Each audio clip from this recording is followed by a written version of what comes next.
اس رب نو سڈ مارے اس رب دی طرف آواز آتی ہے انی انا ربک میں تیرا رب فخلعن علیک انک بالواد المقدس طوی اپنی جتیاں مبارکہ اللہ کے اندر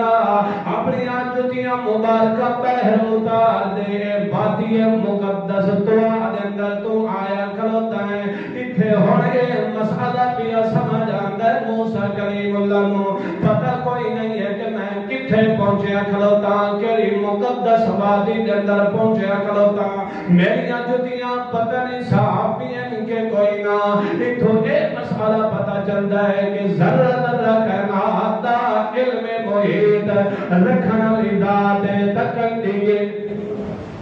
ایک اللہ دی ذات ہے اس چاہے پیغمبر ہومن اللہ بھی کیوں نہیں ہے پیغمبر نبوت تو پہلے بھی اللہ دا بہت بڑا بھری ہوتا ہے مگر نبوت تو پہلے بھی پیغمبر نو اپنی جھٹی نال لگی ہوئی چیز دا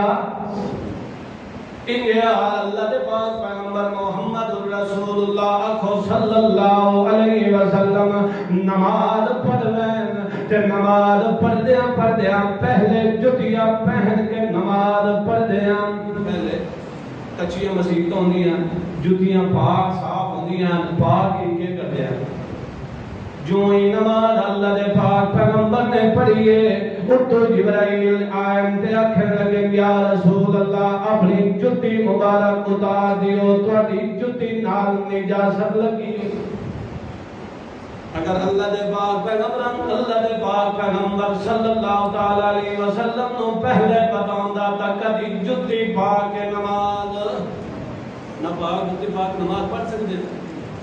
معلوم ہویا کہ ذرہ ذرہ کائنات دا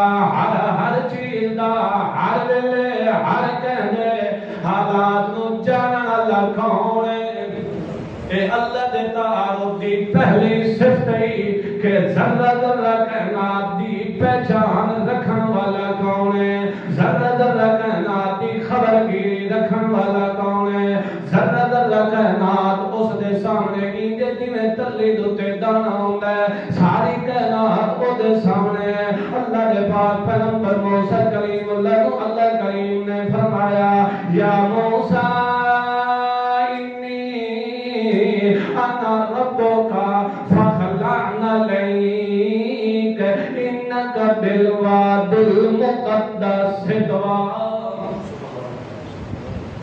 اللہ کریم نے فرمایا موسیٰ اپنی جتیاں باہر لاہ دے